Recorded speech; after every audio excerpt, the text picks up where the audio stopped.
We work with our partners to ensure that you get only the most up-to-date research on what matters most to you and our beloved country, South Sudan. Listen to Kiamba FM with episodes every Saturday at 11 a.m. Australian Eastern Standard Time, 9 p.m. US Eastern Daylight Time, 3 a.m. Central Africa Time, and if you miss our live simulcast, you can always get it on our 24-hour rolling program on Duffico Media page or FPD Institute, or go to zeno.fm and search for Kiamba. Thank you for tuning in, and get ready. Welcome folks, you are listening to Kiamba FM, live from Perth. As I mentioned last week, you have been introduced to the topic of Jonglei Canal, and we spoke about the historical perspective of Jonglei Canal. And today, we will continue with the discussion, but we will look specifically on the benefit of Jonglei Canal. It's not going to be long, it's going to be a short session today, and we will continue with the discussion with the members. So, tune in and listen. Yes, we are Kiamba FM, where every voice counts. Enjoy listening to soul-soothing music. Used with Creative Commons license. Alright folks, if you are hearing me, please put a thumb up. But as I indicated last week, we will continue with the series of Jonglei Canal. We have looked at the historical perspective of Jonglei Canal last week. So Jonglei Canal is a very sensitive topic. I'm aware that there must be different opinions on what should be done and what should not be done, and why we should have it and why we should not have it. But as we prepare ourselves for these presentations, I encourage you to share the video. Please encourage some members of your local network to tune in and listen. And at the same time, you are free to ask questions. So feel free to be part of this discussion. We approach everything with open-mindedness. But before we continue, listen to this information. You are listening to Kiamba FM. We are an online radio station where the show is hosted by professionals who endeavor to provide listeners with the latest research and trending topics. We bring to you a daily dose of knowledge in a fast-paced, fun and interactive way. We invite experts from FPD Institute and Duffico Consulting to be behind the microphone so everyone can learn something new every day. True, the researchers from FPD Institute breaks down scientifically written journal articles, videos, and podcasts from the best research agencies in the world. We work with our partners to ensure that you get only the most up-to-date research on what matters most to you and our beloved country, South Sudan. Listen to Kiamba FM with episodes every Saturday at 11 a.m. Australian Eastern Standard Time, 9 p.m. US Eastern Daylight Time, 3 a.m. Central Africa Time, and if you miss our live simulcast, you can always get it on our 24-hour rolling program on Duffico Media page or FPD Institute, or go to zeno.fm and search for Kiamba. Thank you for tuning in, and get ready for the soul-soothing gospel music. Alright folks, as I mentioned to you earlier in the introductions, last week we had focused on the foundation and historical knowledge of the Jonglei Canal. And when we are talking of Jonglei Canal, we are speaking about the regions that start from the Barrel Jebels around Mwangalak and run all the way north, just at the southern part of the city of Malakal, and it ran east to Machar East, covering the whole area of Akovo, and ran west to the whole part of Barrel Jebels. So when we are talking of Jonglei Canals, we are speaking about these regions here, as you can see. It is an entire continent, a part of the Republic of South Sudan, but it is one of those natural resources that can impact the entire continents. The whole Republic of South Sudan could be impacted by the Sudd Wetlands, which is going to be bypassed by that proposal of cutting the canal from Sudd all the way to the town of Bor.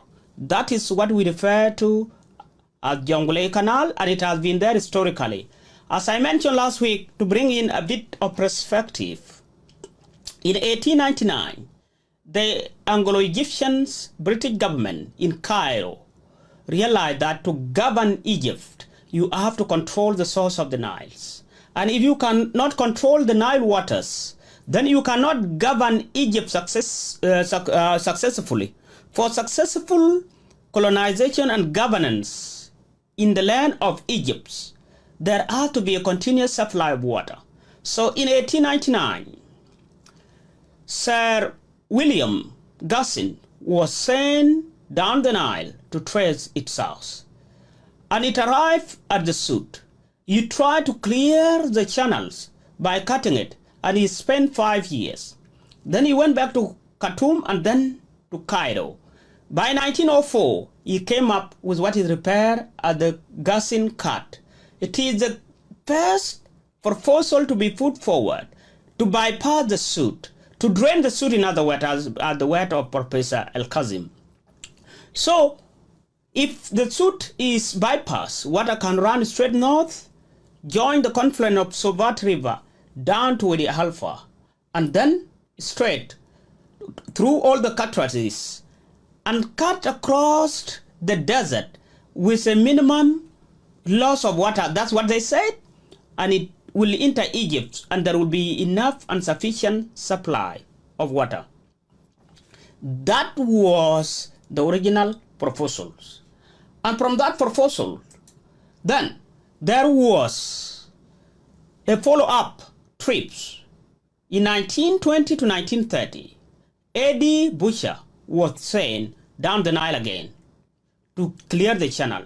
He failed to do so, and he came up with a 1938 report called the Nile Hydraulic, or the Sudd Hydraulic in other words. And that became the basis of Jonglei Canal. It was taken as a study, but it was political. By 1945, Jonglei Investigation Committee was set up because John Winder, he was the district commissioner in Greater Upper Nile, a British officer, refused the proposal, objecting it by articulating that the Nilotes along the Sudd will be impacted. Those who live in the area, their livelihood will be uprooted. That was the genesis of the resistance, and Khartoum saw it as another attempt to be undermined by the government in Cairo. That argument went on for years. And the purpose of Jonglei Investigation Committee was to quantify the impact. When the government in Cairo resisted, it became a problem. There was no headway. Therefore, Sudan resorted into securing its share of water rather than looking at the impact it will do on the local populations. And that argument went on and on. But there was no concrete agreement. At the meantime, what Egypt did was to secure some right to supply of water. So there was 1929 that gave Egypt the right, but Sudan resisted because its share of water was not allocated.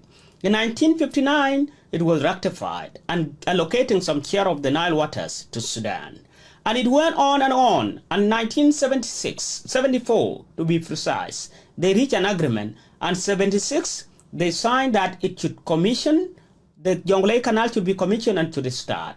1981, Dr. John Grant came up with his thesis about the best way to develop the rural Sudan, which was the Jonglei project area as the topic in his PhD studies. His dissertation highlighted that there was nothing beneficial about Jonglei Canal to the people of South Sudan, or the southern region of Sudan by then. So that argument went on and on. The Nile Basin initiatives, the riparian countries upstreams came in and realized there's no reason why one nation should have a total control of the Nile. And that argument has gone on. You have seen the politics of the Grand Renaissance dams in Ethiopia and many other projects along the Nile.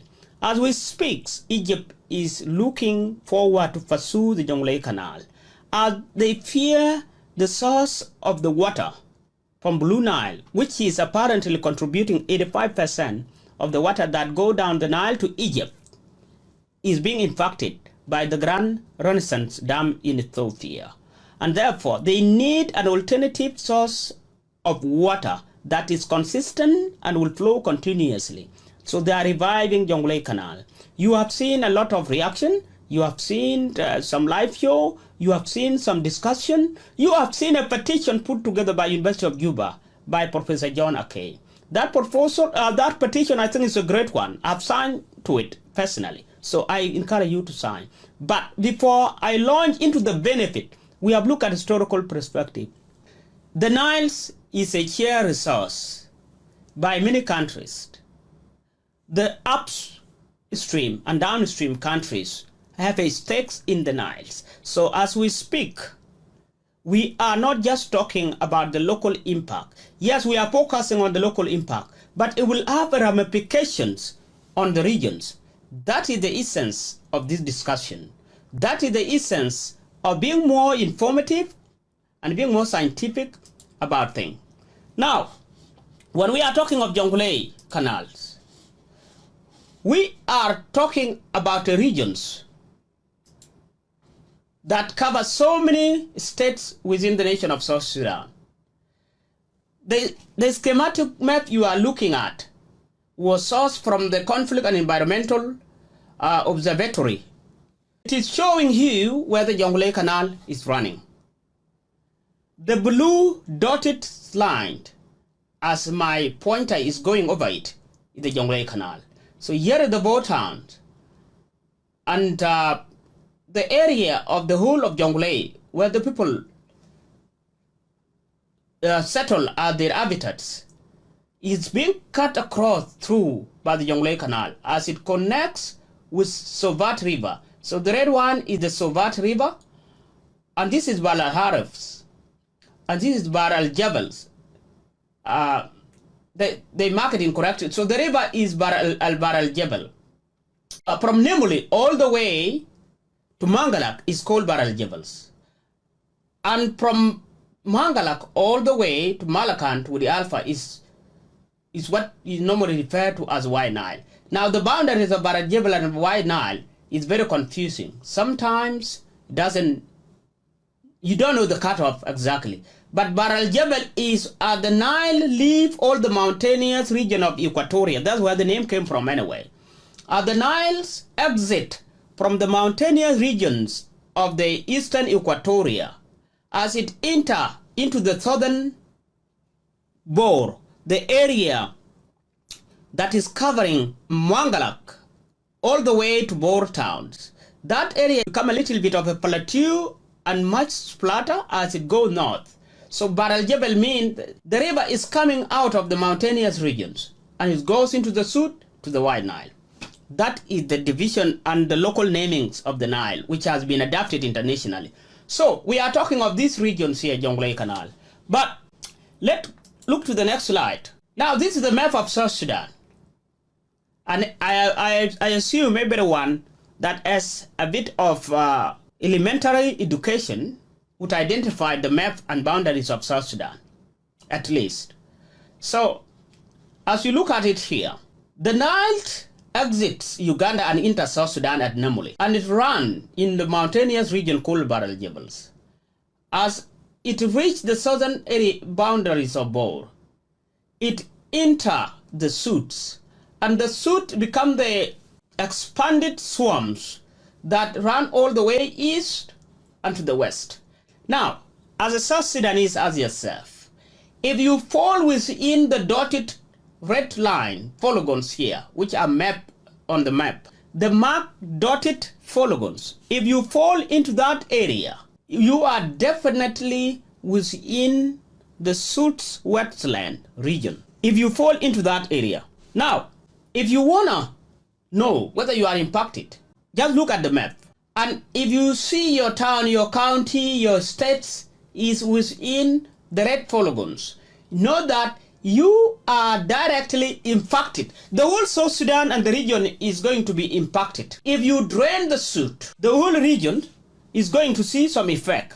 And when we are saying draining the Sudd is drawing a line from there, like that. Let's make that line a little bit thicker. Let's make it thicker and distinctive in color. So let's make the line yellow and let's give it a bit of thickness. Okay, let's make it red. Red will be better. And let's make it a broken line. Now, basically, that's the Jonglei Canal, right? Now, when Jonglei Canals is dark, what would happen? The water in this region, let's bring in a bit of perspective here. Let's make these arrows white. I'm putting in some annotation for you to understand fully what we are talking about. So it means the Sudd will be drained and the water will run from south, north straight. There is no filtration into the Sudd.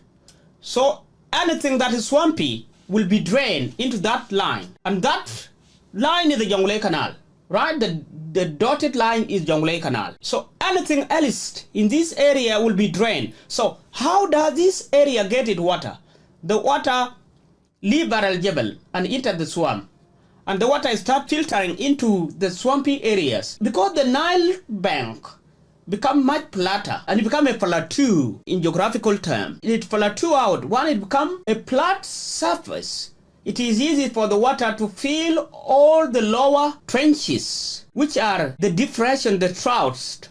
And when it fills those areas, a volume of water is captured in anything marked in the red dotted polygons lines. So the blue patchy you see is the Sudd. So what is the intent of Jonglei Canal? Of course, to take the water, drain it like I shown by the red arrows. The intention is simple. You get the water north by bypassing the Sudd. And that's what it means to drain the Sudd. Because you don't need any water getting to the Sudd. Is that a good thing environmentally and to the local people? In 1938, the British officers in Upper Nile saw it as a danger to the local people. They say no to it. The SPLM movement, under the leadership of the late Dr. John Garang, wrote in his thesis, and it was confirmed it was a big no. Students across Sudan, and particularly southern region, demonstrated. Some students lost their life fighting to preserve the wetland, to preserve the Sudd. As we speak, there is a petition from University of Juba, John Cage, to preserve the wetland. So, how is it so significant? And why should you care? Let's look at a high resolution image. That is the Jonglei Canal, actually. So you can see here or there, you can see Lair, you can see Bentiu. So all the Nuers, the Dinkas in Lake Straits, in Werabs, in Jonglei, the Murules, even the Mundaris, and the whole South Sudan, these are the communities, the Nile that will be impacted directly. Their life will come to a halt. They will be disrupted. Many of them will start to move away. So if you are worried now of a conflict in Equatoria, you should be ready for more conflict if you drain the Sudd. Simple as that. If you are worried of conflict as we speak, if any of you is concerned about the conflict now in the region, in the eastern Equatoria, in central Equatoria, in western Equatoria, because of the pastures, if you drain the Sudd, all the Dinkas from Werabs, the Nuer, the Jonglei, the Murules, everyone will go looking for pastures. So if you drain the Sudd, then you should expect a bigger conflict than the war that happened in 1983 that ran for 21 years. This conflict will go for centuries because the pastures will become critical. So it is the biggest national security to the nation. So in simplicity, if you tamper with the Sudd, if you drain the Sudd, then you are prepared the nation for the largest tribal wars. And all the green pastures will be contested. That is the danger. That is, in simplicity, you don't need to be a political scientist. You don't need to have studied how conflict start. You don't need to know more about the factors that lead to a conflict. It is a straightforward, it is a common sense, it is something any South Sudanese that value peace and harmony in our nation should consider. That is the biggest problem. And how many people are we talking about here? We are talking about directly 6 million people. Or we are talking about 1.2 million households. 1.2 million. We are talking about 6 million head of cattle. That's what we are talking about. So that will be the direct ramification. So just have a look at it. If the population from the area in the red polygons is impacted because you have drained, because the problem is that the pastures will dry up. That's what people need to know. We are not talking about just the water, because the water itself may still be accessed at the bank, but all the animals will not have the pasture. They will have to migrate to this area south of the, let me show with an arrow here. So the communities in this region and this area will technically become the conflict zone, become your new conflict zone as you drain the Sudd. Now tell me, is that a good thing? That area become the conflict zone because this one, they will struggle. The scale and the extent of it, we may not know. But the reality is that all the communities, all the cattle keepers, the nomads, they will move out of the Sudd region looking for green pastures. And that is one of the reasons that Sudd should be preserved and will make South Sudan a country that is ungovernable.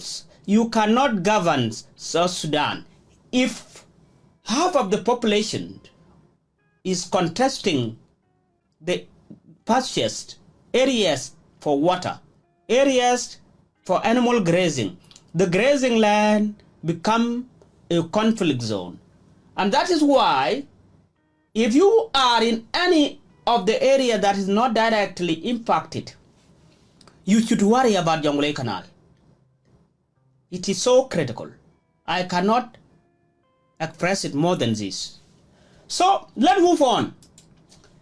Now, if you put the heat map, which was done by Mohammed and 7G in 2014, that is the heat map of the Sudd. It is showing you the growth.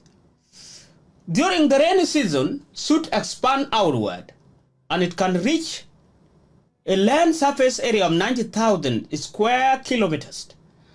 And during the dry season, it shrink. So the blue part is the Niles, where there is permanent sources of water. As you go outward, it goes to lighter blue and it goes to green. So anything within the zone and the boundaries within the 90,000 square kilometers, that is a direct impact. And when the area that is a permanent wetland is impacted, the whole region will be impacted. And that can trigger the migration. The migration of all the cattle keepers from Lake State, the Werraps, the Upper Niles, to go southward toward the region that are marked as the conflict zone. So the conflict zone will migrate, running from the northwest all the way to southeast. And the whole area of the eastern, the western Equatoria become the only area where the pastoralists will be contesting for pasture, an area to graze their animals. That is a problem. And that is the problem we need to address together. So now, apart from being a natural treasure, being a national resource, being a symbol of pride for South Sudan, being a blessing to the nation of the Republic of South Sudan, there are some direct benefit. And we quantify that based on the knowledge and the things we have studied in other parts of the world. I don't know whether you can see my slide correctly, but what I've done is to look at the research published based on what the wetland can contribute to a country. Tsavo, which is Serengeti at the border of Kenya, that is Serengeti, which I've highlighted. Serengeti at the border of Kenya and Tanzania is one of the national parks that attract tourism across the world. And when people are talking of African safaris, you cannot talk of African safari without mentioning Serengeti and without mentioning Okavango in Botswana. Okavango is a delta, and it is just within Botswana and bordering Namibia, Zimbabwe to the east, Namibia to the west, Angola to the north, as you can see. So the area in a small circle where my pointer is Okambo. That area there, I will fill it with the red dot, is Okambo. Serengeti is where you can see Maasai people. But the dot area is Okavango Delta. Now, if you compare the Sudd Wetlands to Okavango, Sudd is 10 times larger than Okavango, and it is 5 times larger than Serengeti. Think about it. The second largest economic sector in Kenya is tourism. The second largest sector of the Kenyan economy is tourism. The largest export is agriculture. The second largest export is tourism that come with the visit and services related to it. That is number one.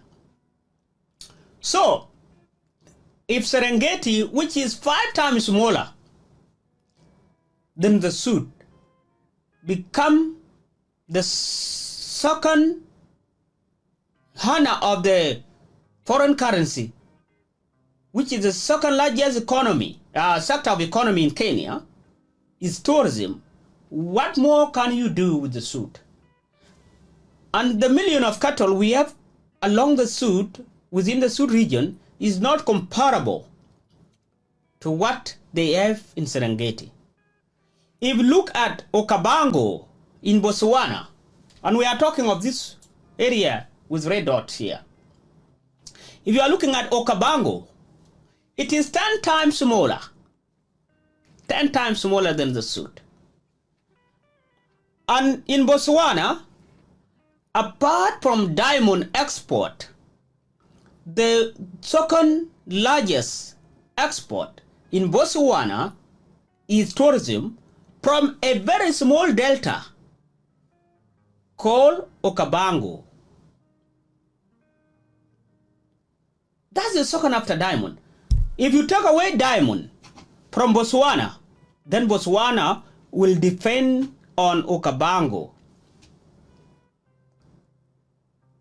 If you take away agriculture from Kenya, then the next thing is tourism. And that is why you always hear you cannot speak of Kenya economy, or you cannot speak of Kenya without mentioning the African safaris or without thinking of Serengeti.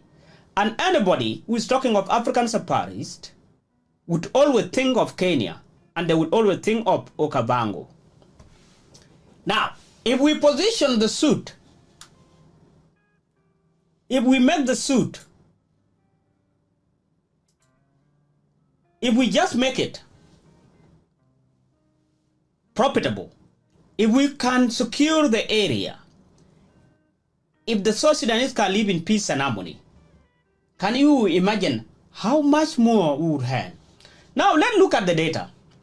The Sudd is estimated to be between 40,000 to 90,000 square kilometers, and it is 10 times than Okavango. So it means Okavango is simply 9,000 square kilometers, in other words. It is 5 times bigger than Serengeti.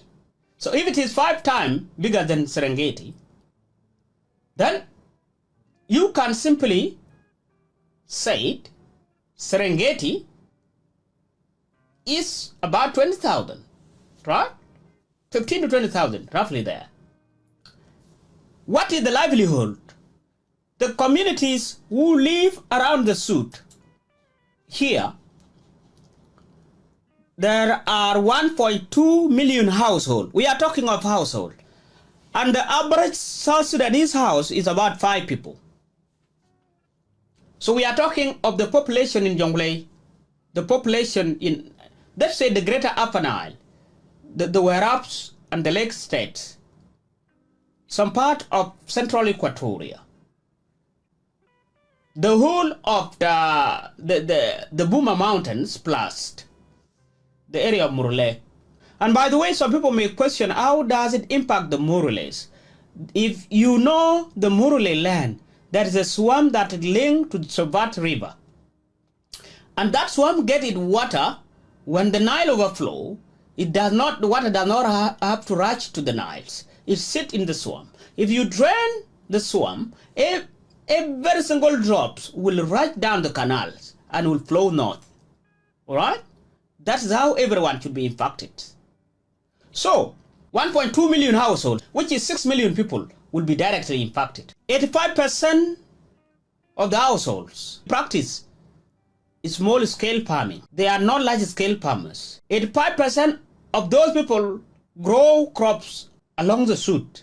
All right? Therefore, we are talking of 5 million farmers. The livelihood of 5 million people will be impacted. If you express it to food consumptions, you will realize that, according to World Food Programs, Nilots within the region need about 100 kilograms of grains a year. So if you are a household of 5 people, you need about half a ton, and you will supplement that with fish and animal products. That is the energy intakes you need. So the energy intakes each day of the Nilots is about 350 grams. Or let's say it is a little bit, about half a kilograms of grain. That's what you need. And you will supplement that with milk and fish and green vegetable in order to have a complete balanced diet. So if you take away the energy intakes, you are talking of a population that will be malnourished. Now, if you extrapolate that data, and if you look at the region being impacted, you realize the people in Jonglei, the Upper Nile, the Werab, the lake, most of them keep cows, keep animals. That populations, the heat of cattle directly, I'm not talking of the other cattle, heat of cattle outside. The heat of cattle that will be directly impacted is 6 million heat of cattle. 6 million cows, they will be looking for green pastures.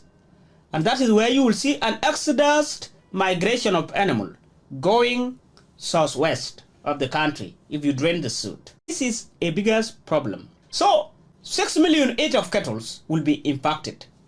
Now let's express that into monetary value. Let's say if South Sudan was in peace and harmony and they want to harvest economic benefit from the Sudd, how much money can South Sudan make? Based on the estimation calculated from the revenue that is earned from Okavango and from Serengeti, compared to the Sudd region, if we set Sudd, a direct inflow of hard currency to South Sudan government, I'm not talking to individual, to the economy of South Sudan will be $2.4 billion a year. Assume we have peace, no one is shooting randomly, there is no poor media coverage. Assume that the media is not covering South Sudan in bad light. Assume that there is peace, total peace and harmony in the region of the Sudd. And that's why the issue of cattle wrestling, the issue of Murule abducting children should be the interest of the central government in Juba. Why? As Murule and other nomads are allowed to disturb life in the Sudd regions, you are denying yourself $2.4 billion. South Sudan economy is denying itself $2.4 billion because the tourism sector is not developed. That's what it means. How did we come about that? The potential tourism will be 600 million per annum per year. The household usage will be 1.8 billion.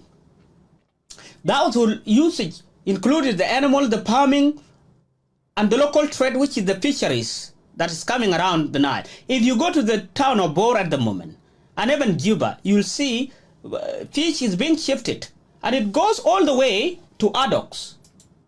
You go all the way to Unity States in that area, and the fish is shifted from Adox all the way to Juba. That accumulate to 1.8 billion based on 1.2 million households that run a bit of economic activities due to the Sudd regions. Now, indirectly, Sudd will contribute 184 million per annum. How did we come to that number? Based on the usage of Serengeti and the usage of Okavango and the computations around the natural resources, the groundwater recharge would contribute $25.1 million per year. The carbon sequestrations, if you preserve the Sudd, it will be a great source of carbon sequestrations. And then the wildlife and the carbon sequestrations will contribute $72 million per annum. The wildlife refuge, whenever there is drought, majority of the wildlife migrate to the Sudd. They migrate to the wetland and it became a refuge. And as you preserve the wildlife, then it will contribute $66 million per annum. Water purification. Now, this is the thing which people don't see. Have you ever wondered why people around the Sudd will just go fetch water and drink, and they will get a clear distilled water compared to the people up north? If you go to the bank of river at Wadi Alpha and fetch the water, or even in Cairo, you'll see the water in Cairo is so dirty, full of sedimentation, there's a lot of silt. The water in the Sudd is so purified because all the vegetation filter the water, they purified, they takes in all the chemical element that come with the sedimentation and the silt, and the vegetation grow, the pipers grow, and all its root filter the water. So the water that come outside that is accessible to people is so clear and distilled and clean. If people do not contaminate the river, it is the source of the purest clean water. And our people have drunk from the river for centuries. Mostly, if they drink from the river, the waterborne disease is very minimal. Compare people drinking from stagnated waters in the villages. So, purification of water itself will add 8.9, which is $9 million per year. Now, scientific and education research. If we preserve the Sudd, you can position John Garang University, University of Juba, University of Upper Nile, University of Wow, University of Greater Barghazal. It may produce the best researchers when it comes to preservation of the natural resources. Students from foreign countries will be traveling to South Sudan to do their research on the Sudd. Because you cannot do a research about the Sudd unless you go to the Sudd region, to the Sudd Wetland. That has been estimated to earn $12 million. That alone. And if you look at the number of publications, for those who dare to read research, because I read research a lot, you will find that a lot of people would come to Juba, will go to Khartoum and go to Cairo to write about the Nile, to study the Nile, and write papers, PhD, scientific articles about the Sudd. But they have not gone to the Sudd itself. And therefore, there is a lot of PhDs, a lot of master's dissertation to be written about the Sudd wetland. The issue is that if our universities are supported and given enough resources, the economic sector of South Sudan, the education as an economic sector will grow in huge margin. That will earn 12 million alone. just from our research grant and funding. Therefore, if you look at it total, it is $2.6 billion, which is 2.55 billions per annum. That will be the economics activity in South Sudan due to preservation of the suits. Why is it so important we look at the value suit contribute? It is critical because South Sudan as a nation has a lot of potential. An economy could be diversified, and oil can make a minute fraction of the economy. If South Sudan work very hard to maintain peace and stability, to ensure that there is peace and stability in the nation, you will find that oil become a small fractions of our economy. Why? Other natural resources could be exploited. I remember this, the suit, you don't need to spend a lot of capitals to exploit it. It's not like drilling for oil, it's not like mining for gold. Neither is it comparable to processing other commodities. This one require no capitals. What it simply require, it is a facilitations of the sector from the Ministry of Tourism, from the Ministry of Water and Natural Resources, from the Ministry of Education, from the Ministry of Economic Development. I don't know whether you call them like that, but what I'm trying to say is that the bigger earner of money, of hard currency, into the future is not oil. As people are talking of climate change, the appetite for oil is going down. People are moving to the solar energy. And solar is a natural resource. It is another sector of South Sudan. Tourism and pure water, clean water, become a prime commodity. It is more pricey than oil. Therefore, it is paramount and vital and critical to every South Sudanese to see the value of preserving the wetland. If you don't care about the money, you should care about the security. If you care about the money, you should care about preserving the wetlands. If you care about the well-being and the growth of the economy, you should care about the suit. That is what suit will contribute. Therefore, I think I've presented a brief summary of the economic value of the suit. And that is why Jonglei Canal should not be supported by any logical South Sudanese. And that's why we need to inform our people, inform our government, give them the information that Jonglei Canal is not the best things we would ever have. It's not. Preserving the suit add more economic value. That's what we should be aiming for. So I think up to this point, folks, we have shared the information and we'll continue to talk on these topics. Next week, I may present to you what it means to channel the river channelizations. And river channelizations is referred to as dredging at the moment. Dredging is a mining method practiced in wet areas in the rivers. And as a mining engineer, I may look briefly why dredging, the way it is being conducted, should be discouraged. So we bring in a bit of a scientific perspective. So this presentation, I will organize it and share it on our website and on our page. For those who care to know, you read it. I hope you have got some little understanding about it. You are listening to Kayamba FM. We are an online radio station where the show is hosted by professionals who endeavor to provide listeners with the latest research and trending topics. We bring to you a daily dose of knowledge in a fast-paced, fun and interactive way. We invite experts from FPD Institute and Dufico Consulting to be behind the microphone so everyone can learn something new every day. True, researchers from FPD Institute breaks down scientifically written journal articles, videos, and podcasts from the best research agencies in the world.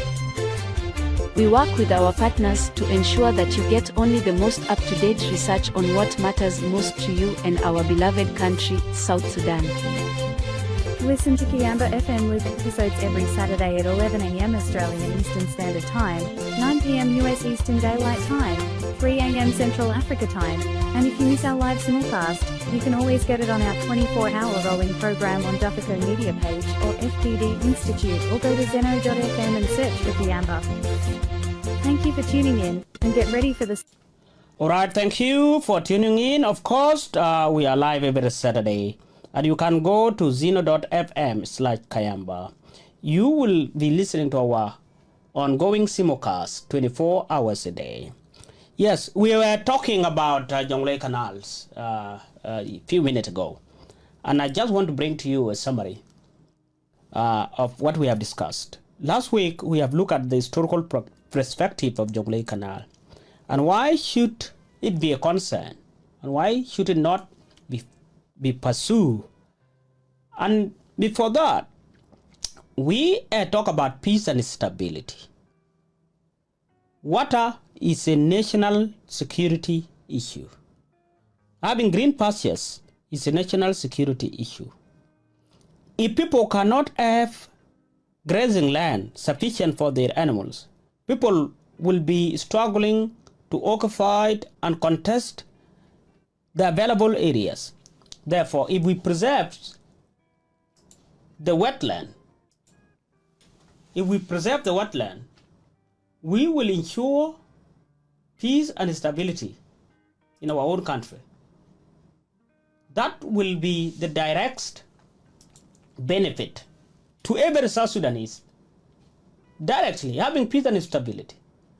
Because the area in the dotted line, within the dotted line, will be impacted. So there will be exodus of migration shown by the blue arrows. Because water will flow into the canal, as shown by the red arrows. And that will have a direct ramifications on the economy and the stability of the nations.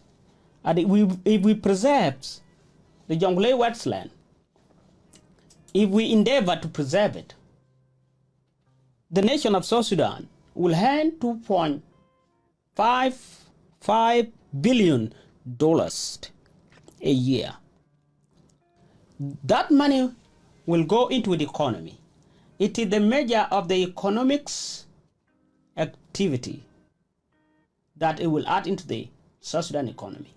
At the moment, it is estimated that more than 98% of the South Sudan budgets, national budgets, come from the oil. Just imagine this. The world is talking of climate change. And I want to challenge the policymakers to reason this out. Have they ever bothered to check how the nation will look like when the consumers of oils decide to use renewable energies?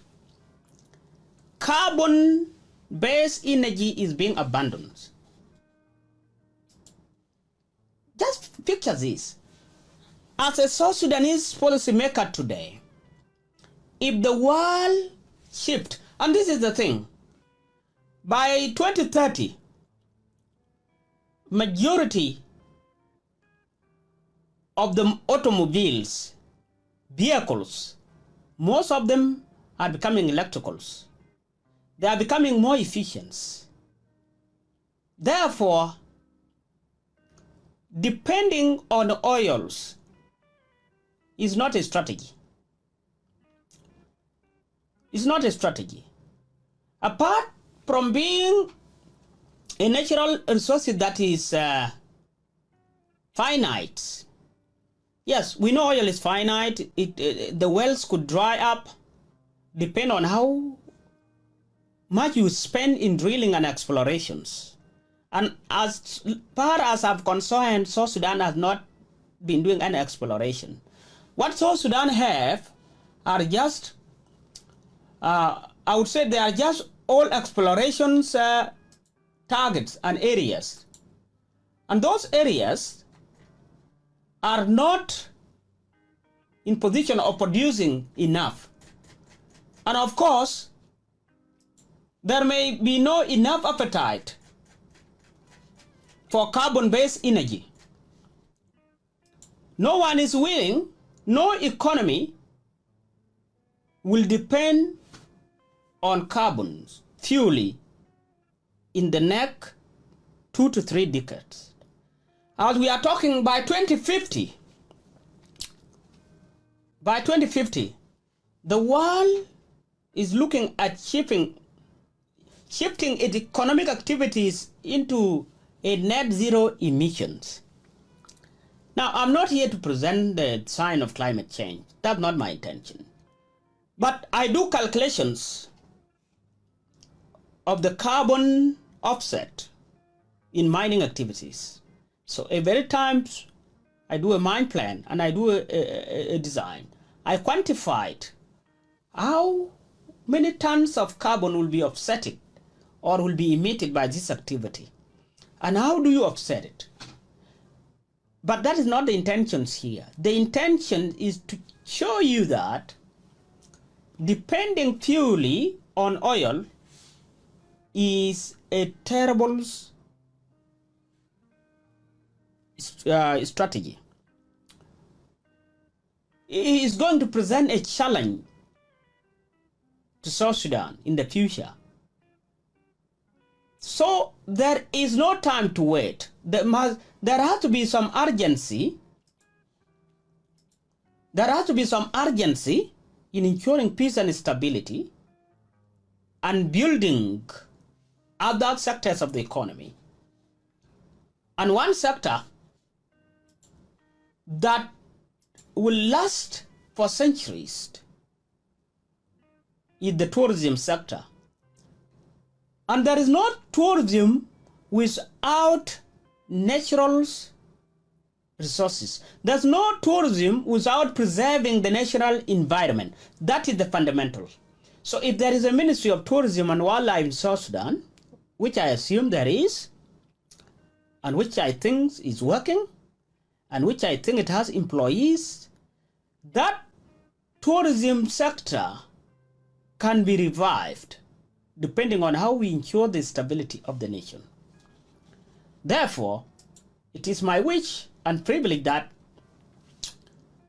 we preserve the Sudd, say no to Jonglei Canal, sign the petition by Professor John Akech, and keep it as a treasury, something that will hand over to the next generation and the next generation of South Sudanese. That is the intention. At Kayamba FM, and particularly FPD institutes, we present scientific research. Therefore, this may not be as entertaining as you will wish, and it shouldn't be. It is an informative sessions. So if you want to learn something or want to participate, always call us, dial in, let us know, and we'll bring you on board. We just started officially. Our radio program has been running for years. Of course, for years. Since 2020, not many of you have heard of Kayamba, but we were not proactively presenting things to you. Of course, we will bring things that are critical, and FPD Institute is focusing on research in South Sudan. And that is the intent of this program, to be informative, to engage, and to reconnect. So we are reconnecting with the land. We are reconnecting to our heritage. That is the intent and the reason of existence of FPD Institute.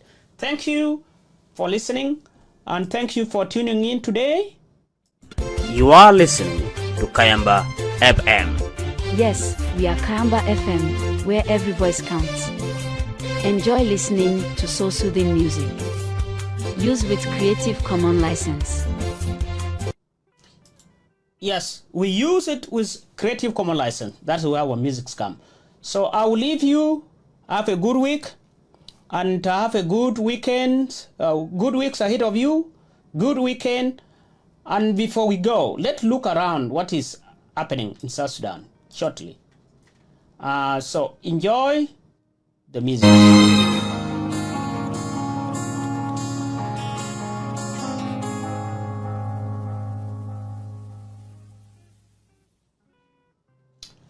All right, folks, let's look around what is happening in South Sudan, and you can call in now if you want to, or if you have a questions, you can always call in. The numbers are at the bottom of the screens, and I'm sharing them here. If you are in Canada, you can dial in +1 605 313 5425. If you are in the US, it's the same number. In Australia, it's the same number. Dial that number and we'll bring you on air to participate and contribute to the discussions. If you are in South Sudan, you can call either Kenya or Uganda. Unfortunately, the service we are using does not have a direct line from South Sudan. But you can call your local's number in Kenya or Uganda and put the codes and you bring in. If you want to participate live on video, let me know and I will bring you on air. Let's check what is happening today in South Sudan, and we'll call it South Sudan today. Our journalists on the ground will be bringing it on board. But we have an algorithms here where we pull in the data, we collect what is happening today. And you can find this at FED Institute. So it is peaceforums.press. And Kayamba FM website also will have them. So yesterday, which is 27, the UN Security Council renewed armed embargo on South Sudan. And that armed embargo has been extended through May 2023. That is what is happening. That is the number one news. So the armed embargo on South Sudan has been renewed. You can go to peaceforum.press. That is part of FED Institutes. And another news, South Sudan Special Envoy Galwak meet AU IGAD. This was on 26 trilateral mechanism in Khartoum. Another one, child leaders in South Sudan commit to finding peace. And therefore, African Media Agency partner with South Sudan Oil and Power 22 conference exhibition. This was in the news. So the Chinese envoys criticized US for failure as a prelude of issue of South Sudan sanctions. The Chinese are apparently standing with the South Sudan to criticize US for not objecting the sanctions. AM partner with South Sudan Oil and Power 2022. That one is. Famine is predicted for South Sudan, well, it's forecast for South Sudan because there has been no much agricultural activities lately due to war, and China has changed its end of foreign policy in South Sudan. Now, so this was 2 days ago, after 25th. Each day, our algorithm will pull in the information and data. You'll find this on Kayamba FM, but if you go to FED Institute, you go to news, and if you go to news, you'll see the links. So just click on it and you'll see all the news. That is FED Institute. Where you see no image, you'll still get the content and the source. So what we are doing, because we are researchers, we pull in the data. We try to see what is the media saying about South Sudan that day. Each day, what is the media saying about South Sudan? That's what we do each day. So that is what is happening in South Sudan today, and South Sudan in the media. So the arm embargo has been extended. What is the implication of arm embargo? Will it enhance peace and stability, or will it make the situation worse? What are the implications? It may be a topic for another day, but these are the trending topics. The arm embargo, the trilateral mechanism in Khartoum between AU and IGAD on South Sudan, and this was done by the special envoy Galwak, and the forecast of famines in South Sudan. Those are the key issues. So that is South Sudan's in media, folks. The extension of arm embargo. We will study its implications and we'll discuss. And therefore, any student of foreign policy, international relations, a researcher in that area, if you are more than happy to discuss that topic, feel free to contact me, reach out to FED Institute or Duvico Consulting's media groups. So my roles is to bring the data and research to you, and I look at the data. So folks, have a good weekend and go to FED Institute. Go to news, click on the link of what you see there, and you'll see South Sudan in media today. You are listening to Kayamba FM. Yes, we are Kayamba FM, where every voice counts. Enjoy listening to soul-soothing music. Use with Creative Commons license.